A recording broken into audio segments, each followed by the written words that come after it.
أعوذ بالله من الشيطان الرجيم. بسم الله الرحمن الرحيم. واعلموا أنما غنمتم من شيء فأن لله خمسه وللرسول ولذي القربى واليتامى والمساكين وابن السبيل إن كنتم آمنتم بالله وما أنزلنا على عبدنا يوم الفرقان يوم التقى الجمعان والله على كل شيء قدير. إذ أنتم بالعدوة الدنيا وهم بالعدوة القصوى والركب أسفل منكم ولو تواعدتم لاختلفتم في الميعاد ولكن ليقضي الله أمرا كان مفعولا ليهلك من هلك عن بينة ويحيى من حي عن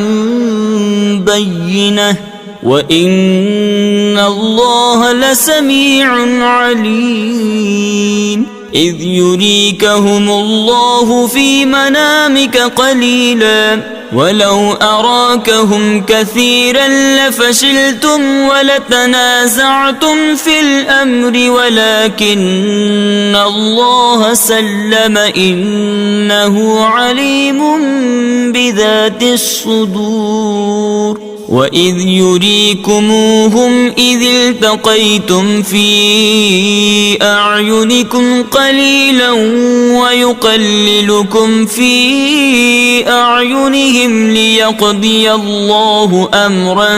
كان مفعولا وإلى الله ترجع الأمور. يا أيها الذين آمنوا إذا لقيتم فئة فاثبتوا واذكروا الله كثيرا لعلكم تفلحون. وأطيعوا الله ورسوله ولا تنازعوا فتفشلوا وتذهب ريحكم واصبروا إن الله مع الصابرين. ولا تكونوا كالذين خرجوا من ديارهم بطرا ورئاء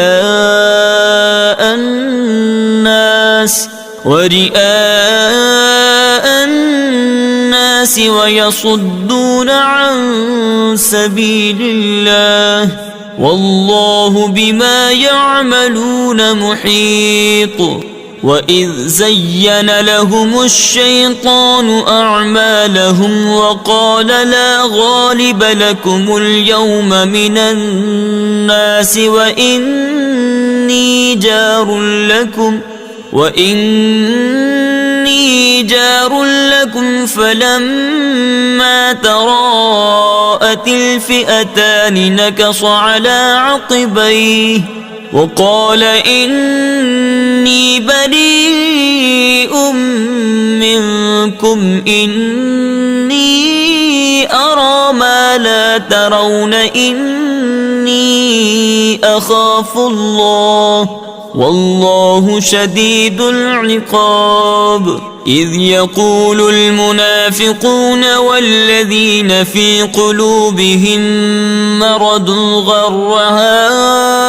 هؤلاء دينهم ومن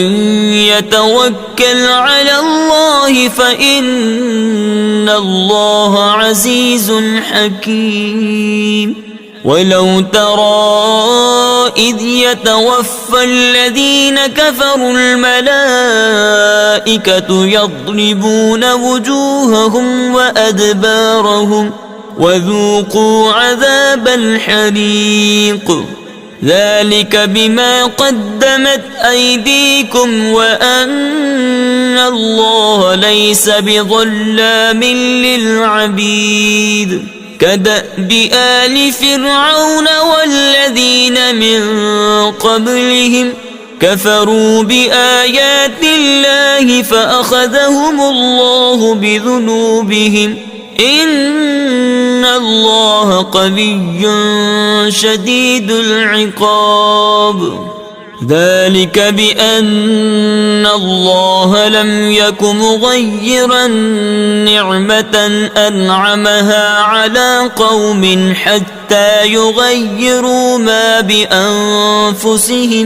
حتى يغيروا ما بأنفسهم وأن الله سميع عليم كدأب آل فرعون والذين من قبلهم كذبوا بآيات ربهم فأهلكناهم بذنوبهم وأغرقنا آل فرعون وكل كانوا ظالمين إن شر الدواب عند الله الذين كفروا فهم لا يؤمنون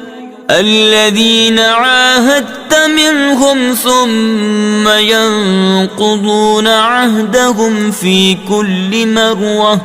في كل مرة وهم لا يتقون فإما تثقفنهم في الحرب فشرد بهم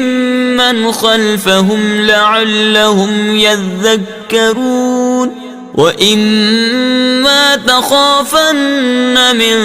قوم خيانة فانبذ إليهم على سواء إن الله لا يحب الخائنين ولا يحسبن الذين كفروا سبقوا إنهم لا يعجزون وأعدوا لهم ما استطعتم من قوة ومن رباط الخيل ترهبون به عدو الله وعدوكم وآخرين من دونهم لا تعلمونهم الله يعلمهم وما تنفقوا من شيء في سبيل الله يوفى إليكم وأنتم لا تظلمون وإن جنحوا للسلم فاجنح لها وتوكل على الله إنه هو السميع العليم وإن يريدوا أن يخدعوك فإن حسبك الله هو الذي أيدك بنصره وبالمؤمنين وألف بين قلوبهم لو أنفقت ما في الأرض جميعا ما ألفت بين قلوبهم ولكن الله ألف بينهم إنه عزيز حكيم يا أيها النبي حسبك الله ومن اتبعك من المؤمنين يا أيها النبي حرض المؤمنين على القتال إن يكن منكم 20 صابرون يغلبوا 200 وإن يكن منكم 100 يغلبوا 1000 من الذين كفروا بأنهم قوم لا يفقهون الآن خفف الله عنكم وعلم أن فيكم ضعفا فإن يكن منكم 100 صابرة يغلبوا 200 وإن يكن منكم 1000 يغلبوا 2000 بإذن الله والله مع الصابرين. ما كان لنبي أن يكون له أسرى حتى يثخن في الأرض تريدون عرض الدنيا والله يريد الآخرة والله عزيز حكيم. لولا كتاب من الله سبق لمسكم فيما أخذتم عذاب عظيم فكلوا مما غنمتم حلالا طيبا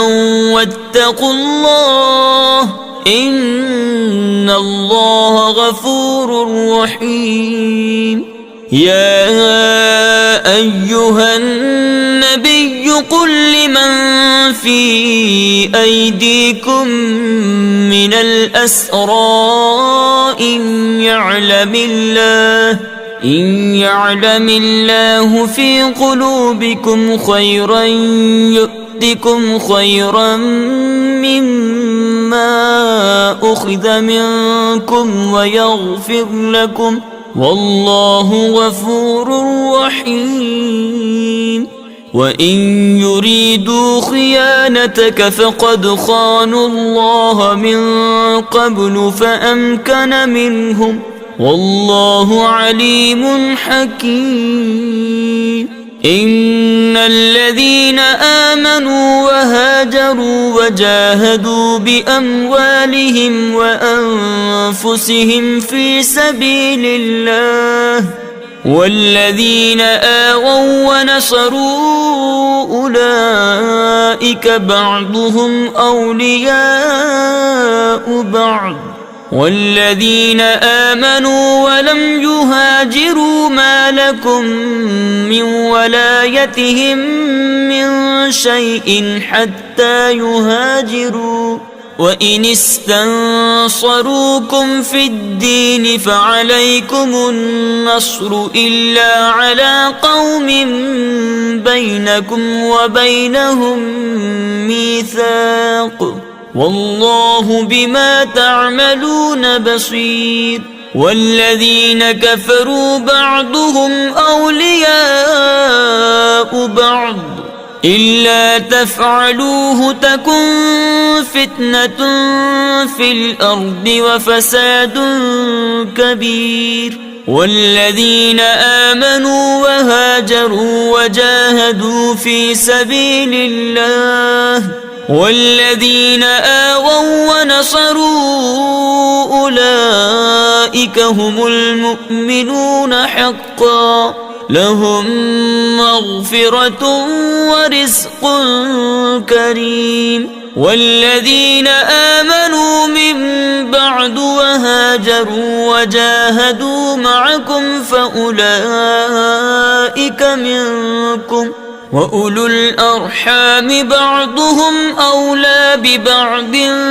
في كتاب الله إن الله بكل شيء عليم. براءة من الله ورسوله إلى الذين عاهدتم من المشركين فسيحوا في الأرض 4 أشهر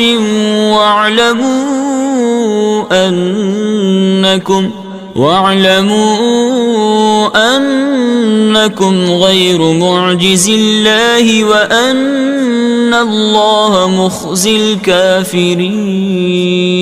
وأذان من الله ورسوله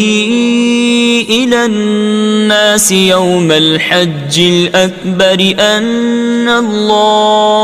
أن الله بريء من المشركين ورسوله فإن تبتم فهو خير لكم وإن توليتم فاعلموا أنكم غير معجز الله وبشر الذين كفروا بعذاب أليم إلا الذين عاهدتم من المشركين ثم لم ينقصوكم شيئا ولم يظاهروا عليكم أحدا فأتموا إليهم عهدهم إلى مدتهم إن الله يحب المتقين فإذا انسلخ الأشهر الحرم فاقتلوا المشركين حيث وجدتموهم واحصروهم واقعدوا لهم كل مرصد فإن تابوا وأقاموا الصلاة وآتوا الزكاة فخلوا سبيلهم إن الله غفور رحيم وإن أحد من المشركين استجارك فأجره حتى يسمع كلام الله ثم أبلغه مأمنه ذلك بأنهم قوم لا يعلمون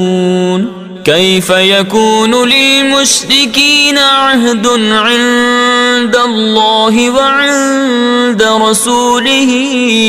إلا الذين عاهدتم عند المسجد الحرام فما استقاموا لكم فاستقيموا لهم إن الله يحب المتقين كيف وإن يظهروا عليكم لا يرقبوا فيكم إلا ولا ذمة يرضونكم بأفواههم وتأبى قلوبهم وأكثرهم فاسقون اشتروا بآيات الله ثمنا قليلا فصدوا عن سبيله إنهم ساء ما كانوا يعملون لا يرقبون في مؤمن إلا ولا ذمة وأولئك هم المعتدون فإن تابوا وأقاموا الصلاة وآتوا الزكاة فإخوانكم في الدين ونفصل الآيات لقوم يعلمون وإن نكثوا أيمانهم من بعد عهدهم وطعنوا في دينكم فقاتلوا أئمة الكفر إنهم لا أيمان لهم لعلهم ينتهون ألا تقاتلون قوما نكثوا أيمانهم وهموا بإخراج الرسول وهم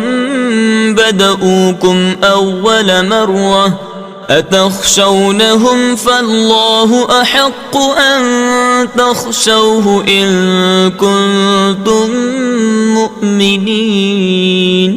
قاتلوهم يعذبهم الله بأيديكم ويخزهم وينصركم عليهم ويشف صدور قوم مؤمنين ويذهب غيظ قلوبهم ويتوب الله على من يشاء والله عليم حكيم أم حسبتم أن تتركوا ولما يعلم الله الذين جاهدوا منكم ولم يتخذوا من دون الله ولا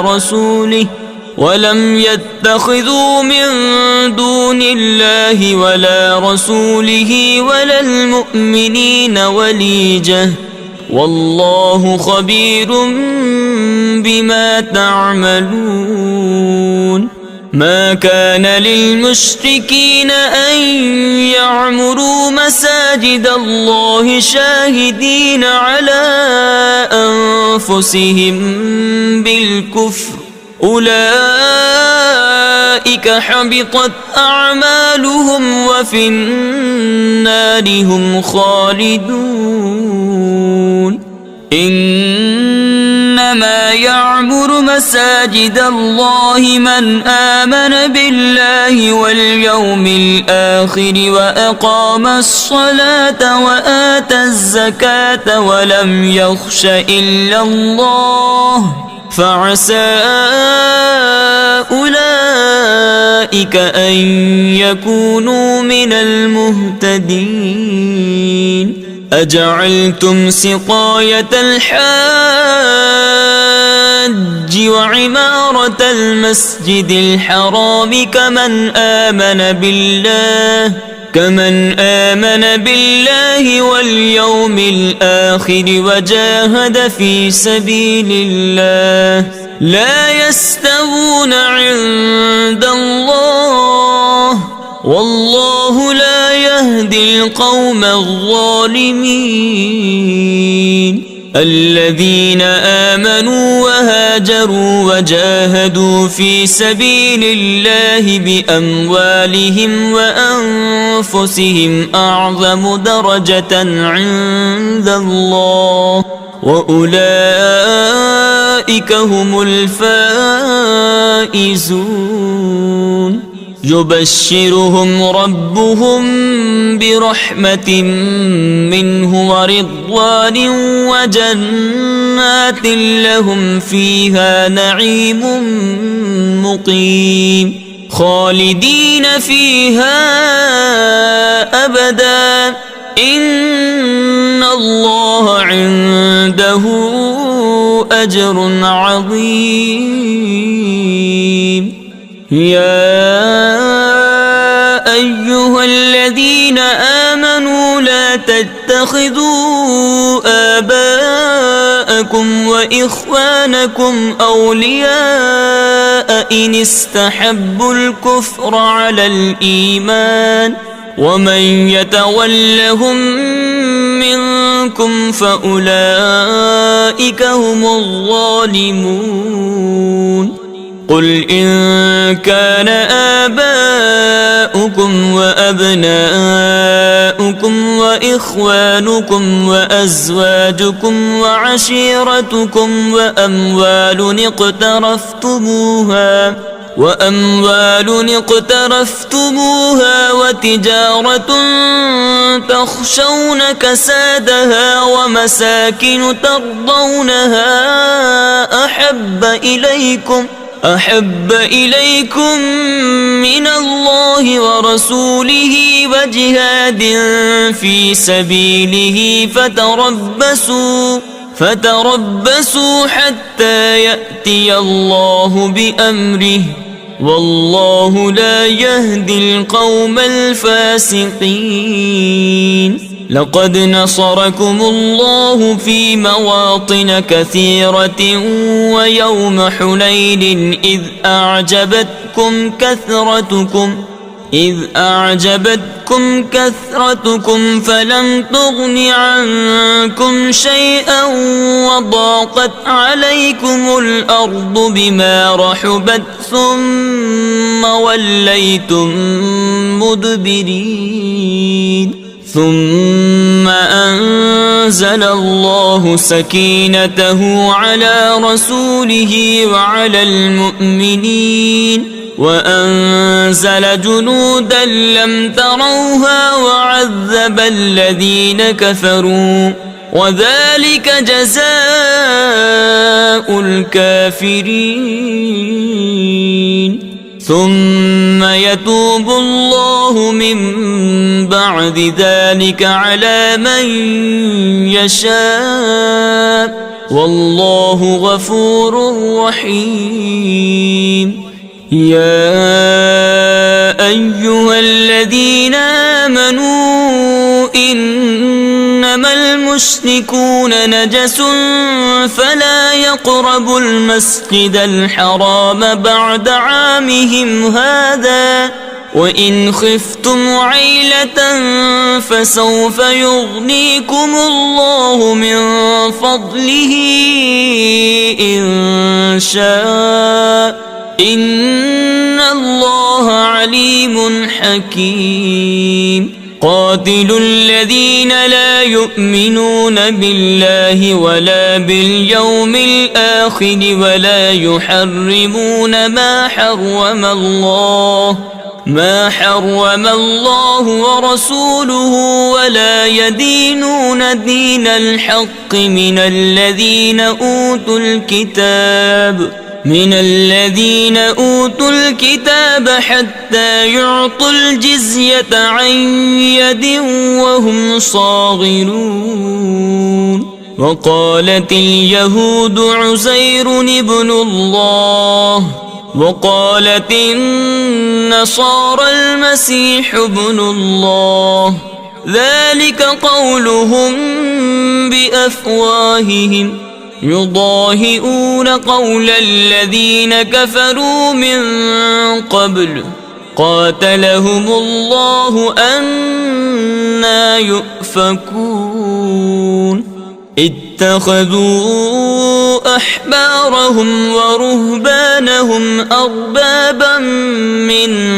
دون الله والمسيح ابن مريم وما أمروا إلا ليعبدوا إلها واحدا لا إله إلا هو سبحانه عما يشركون. يريدون أن يطفئوا نور الله بأفواههم ويأبى الله إلا أن يتم نوره ولو كره الكافرون. هو الذي أرسل رسوله بالهدى ودين الحق ليظهره على الدين كله ولو كره المشركون. يا أيها الذين آمنوا إن كثيرا من الأحبار والرهبان ليأكلون أموال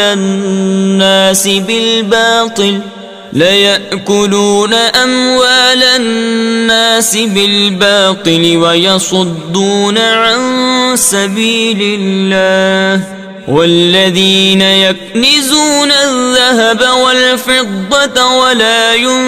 ينفقونها في سبيل الله فبشرهم بعذاب أليم. يوم يحمى عليها في نار جهنم فتكوى بها جباههم وجنوبهم وظهورهم هذا ما كنزتم لأنفسكم فذوقوا ما كنتم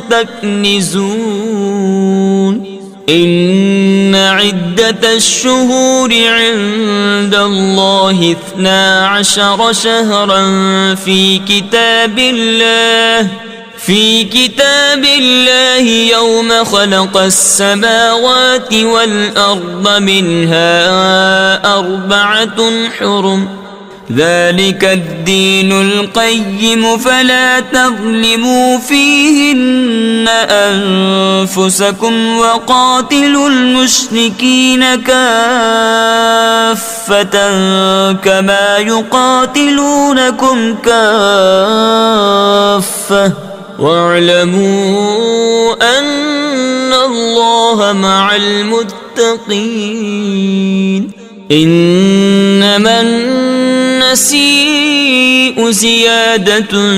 في الكفر يضل به الذين كفروا يحلونه عاما ويحرمونه عاما ليواطئوا عدة ما حرم الله فيحلوا ما حرم الله. زين لهم سوء أعمالهم والله لا يهدي القوم الكافرين. يا أيها الذين آمنوا ما لكم إذا قيل لكم انفروا في سبيل الله اثاقلتم إلى الأرض أرضيتم بالحياة الدنيا من الآخرة فما متاع الحياة الدنيا في الآخرة إلا قليل. إلا تنفروا يعذبكم عذابا أليما ويستبدل قوما غيركم ولا تضروه شيئا والله على كل شيء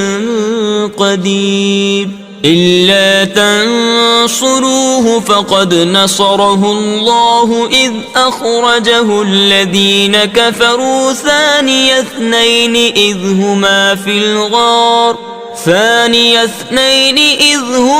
في الغار إذ يقول لصاحبه لا تحزن إن الله معنا فأنزل الله سكينته عليه وأيده بجنود لم تروها وجعل كلمة الذين كفروا السفلى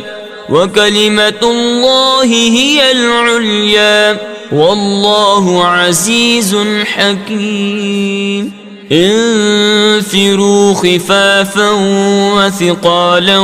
وجاهدوا بأموالكم وأنفسكم في سبيل الله ذلكم خير لكم إن كنتم تعلمون. لو كان عرضا قريبا وسفرا قاصدا لاتبعوك ولكن بعدت عليهم الشقة وسيحلفون بالله لو استطعنا لخرجنا معكم يهلكون أنفسهم والله يعلم إنهم لكاذبون. عفى الله عنك لم أذنت لهم حتى يتبين لك الذين صدقوا وتعلم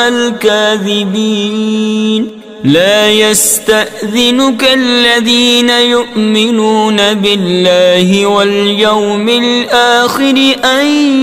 يجاهدوا بأموالهم وأنفسهم والله عليم بالمتقين. إنما يستأذنك الذين لا يؤمنون بالله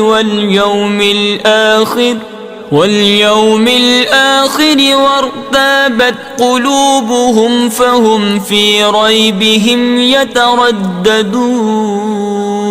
ولو أرادوا الخروج لأعدوا له عدة ولكن كره الله بعاثهم فثبطهم وقيل اقعدوا مع القاعدين. لو خرجوا فيكم ما زادوكم إلا خبالا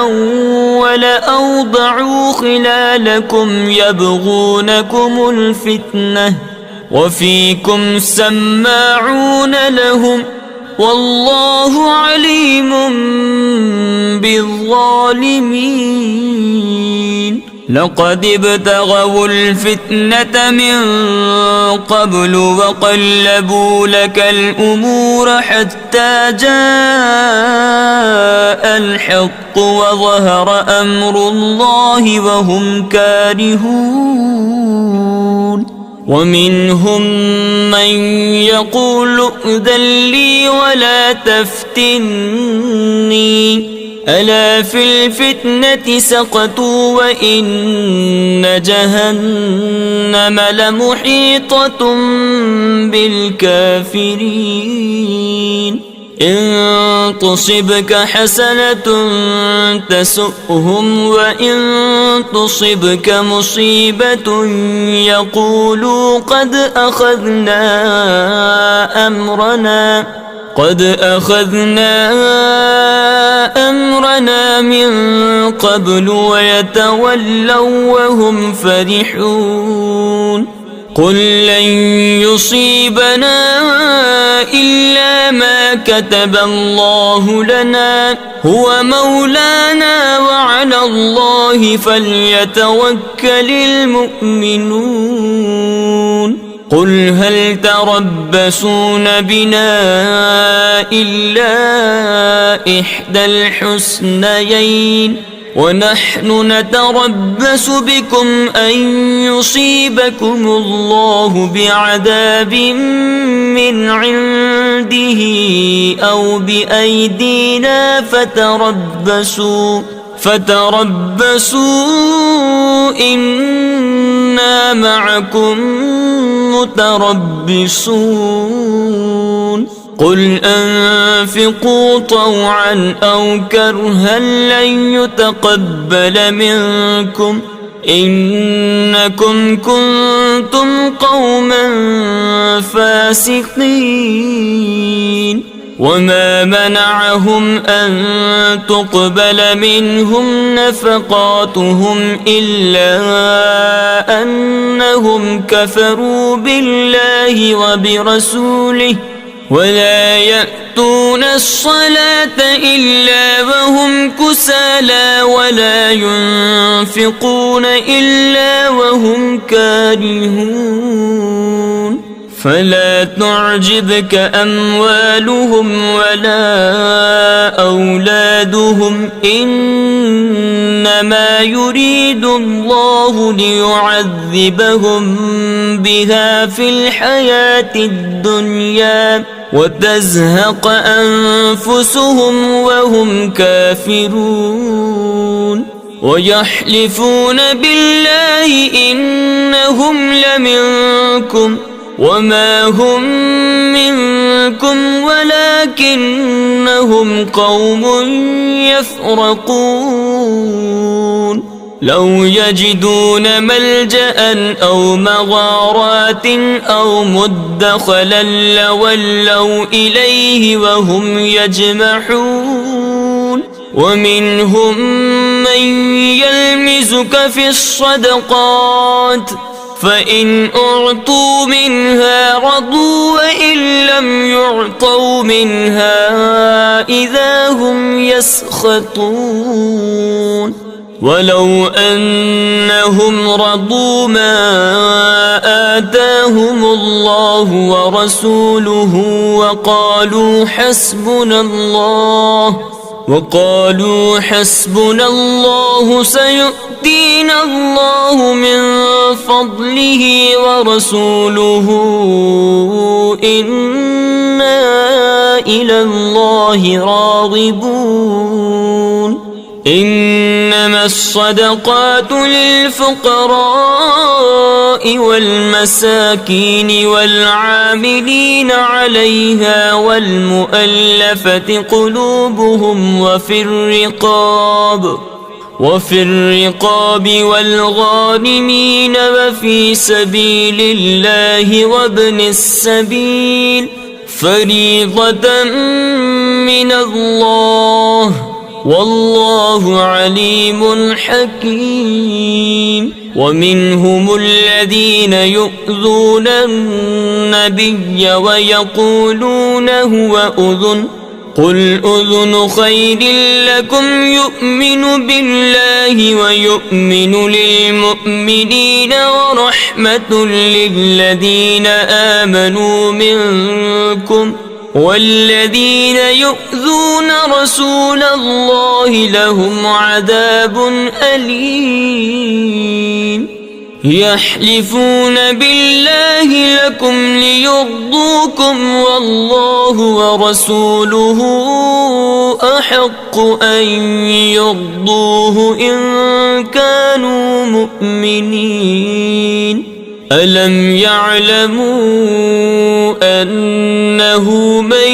يحادد الله ورسوله فأن له نار جهنم خالدا فيها ذلك الخزي العظيم يحذر المنافقون أن تنزل عليهم سورة تنبئهم بما في قلوبهم قل استهزئوا إن الله مخرج ما تحذرون ولئن سألتهم ليقولن إنما كنا نخوض ونلعب قل أبالله وآياته ورسوله كنتم تستهزئون لا تعتذروا قد كفرتم بعد إيمانكم إن نعف عن طائفة منكم نعذب طائفة بأنهم كانوا مجرمين المنافقون والمنافقات بعضهم من بعض يأمرون بالمنكر وينهون عن المعروف ويقبضون أيديهم نسوا الله فنسيهم إن المنافقين هم الفاسقون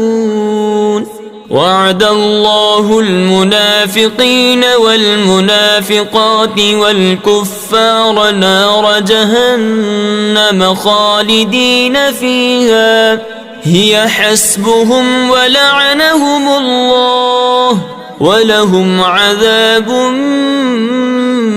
مقيم كالذين من قبلكم كانوا أشد منكم قوة وأكثر أموالا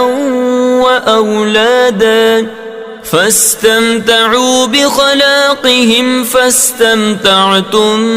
بخلاقكم كما استمتع الذين من قبلكم بخلاقهم وخضتم كالذي خاضوا أولئك حبطت أعمالهم في الدنيا والآخرة وأولئك هم الخاسرون ألم يأتهم نبأ الذين من قبلهم قوم نوح وعاد وثمود وقوم إبراهيم وأصحاب مدين والمؤتفكات أتتهم رسلهم بالبينات فما كان الله ليظلمهم ولكن كانوا أنفسهم يظلمون والمؤمنون والمؤمنات بعضهم أولياء بعض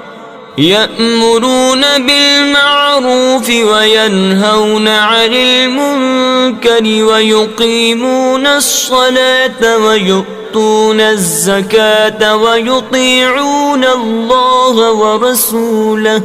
أولئك سيرحمهم الله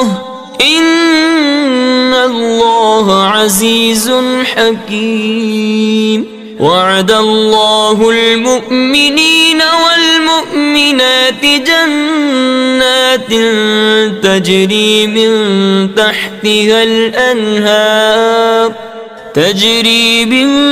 تحتها الأنهار خالدين فيها ومساكن طيبة في جنات عدن ورضوان من الله أكبر ذلك هو الفوز العظيم. يا أيها النبي جاهد الكفار والمنافقين واغلظ عليهم ومأواهم جهنم وبئس المصير. يحلفون بالله ما قالوا ولقد قالوا كلمة الكفر وكفروا بعد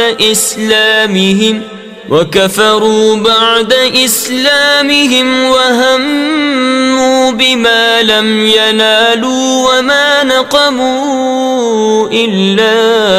أن أغناهم الله ورسوله من فضله فإن يتوبوا يك خيرا لهم وإن يتولوا يعذبهم الله عذابا أليما في الدنيا والآخرة وما لهم في الأرض من ولي ولا نصير. ومنهم من عاهد الله لئن آتانا من فضله لنصدقن ولنكونن من الصالحين فلما آتاهم من فضله بخلوا به وتولوا وهم معرضون. فأعقبهم نفاقا في قلوبهم إلى يوم يلقونه بما أخلفوا الله ما وعدوه وبما كانوا يكذبون. ألم يعلموا أن الله يعلم سرهم ونجواهم وأن الله علام الغيوب. الذين يلمزون المطوعين من المؤمنين في الصدقات والذين لا يجدون إلا جهدهم فيسخرون منهم سخر الله منهم ولهم عذاب أليم. استغفر لهم أو لا تستغفر لهم إن تستغفر لهم 70 مرة فلن يغفر الله لهم ذلك بأنهم كفروا بالله ورسوله والله لا يهدي القوم الفاسقين. فرح المخلفون بمقعدهم خلاف رسول الله وكرهوا أن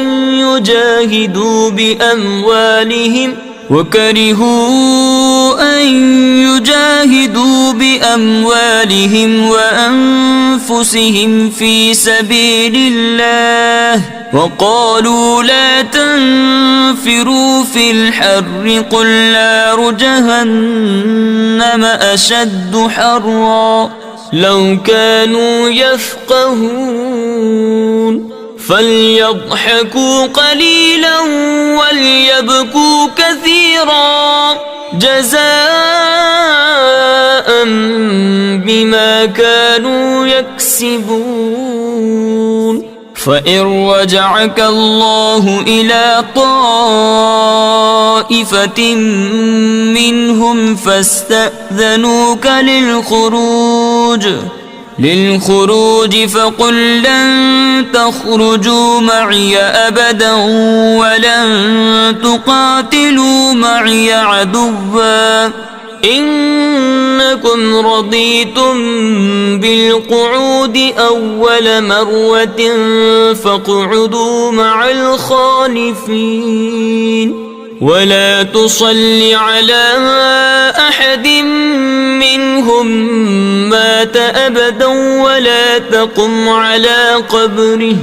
إنهم كفروا بالله ورسوله وماتوا وهم فاسقون ولا تعجبك أموالهم وأولادهم إنما يريد الله أن يعذبهم بها في الدنيا وتزهق أنفسهم وهم كافرون وإذا أنزلت سورة أن آمنوا بالله وجاهدوا مع رسوله استأذنك أولو الطول منهم وقالوا ذرنا نكن مع القاعدين رضوا بأن يكونوا مع الخوالف مطبع على قلوبهم فهم لا يفقهون لكن الرسول والذين آمنوا معه جاهدوا بأموالهم وأنفسهم وأولئك لهم الخيرات وأولئك هم المفلحون أعد الله لهم جنات تجري من تحتها الأنهار خالدين فيها ذلك الفوز العظيم وجاء المعذرون من الأعراب ليؤذن لهم وقعد الذين كذبوا الله ورسوله سيصيب الذين كفروا منهم عذاب أليم ليس على الضعفاء ولا على المرضى ولا على الذين لا يجدون ما ينفقون حرج إذا نصحوا لله ورسوله ما على المحسنين من سبيل والله غفور رحيم ولا على الذين إذا ما أتوك لتحملهم قلت لا أجد ما أحملكم عليه تولوا وأعينهم تفيض من الدمع حزنا ألا يجدوا ما ينفقون إنما السبيل على الذين يستأذنونك وهم أغنياء رضوا بأن يكونوا مع الخوالف وطبع الله على قلوبهم فهم لا يعلمون